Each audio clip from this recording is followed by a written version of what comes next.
para sa kalaman ng ating mga kababayan, di ba, nagkabanggaan. Pag tinignan mo yung picture, ikaw ang binangga. Ang sinasabi sa'yo ng pulis, wala sila sa posisyon na sabing tama ka, mali ito.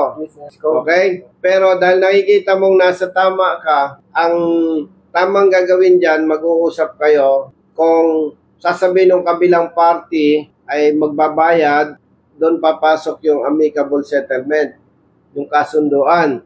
Pag pumapayag siya na inaamin niyang mali siya, di ba? Oo, isa yon. Pero, pag katulad ng kwento mo na nagmatigas yung may-ari nung pick-up, magsasampa ka ng kaso. Hindi ka pwedeng sabihan ng pulis na ayaw nila. Oo, yun lang ang tama talaga. Pagka, Brother Matt, nagkaroon ng aksidente, hindi kayo magkasundo kung sino magbabayad, sino mananagot.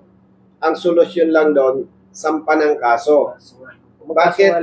Bakit kailangan magsampa ka ng kaso? Para korte ang magsasabi, Pedro, bayaran mo si Juan.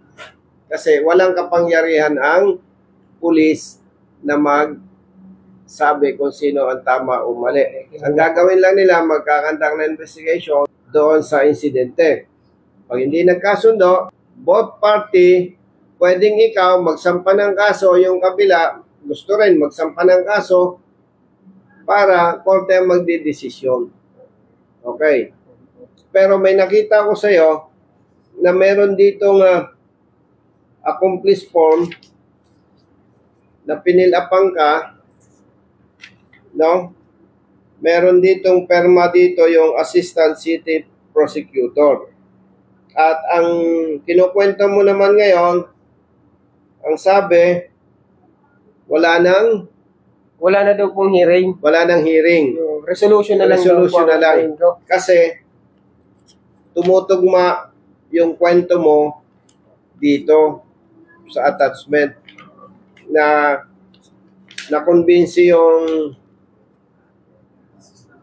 assistant prosecutor na sa tamang posisyon ka. Brother Jero, Inararo niya ako, sir, na ano yung puwet ko. ito yung kotse niya, sa gilid sa binangga. Nasa kaliwa siya, sir, ng may circle. Sa kaliwa. No.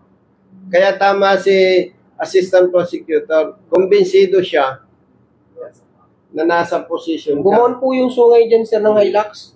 Bukas yun eh.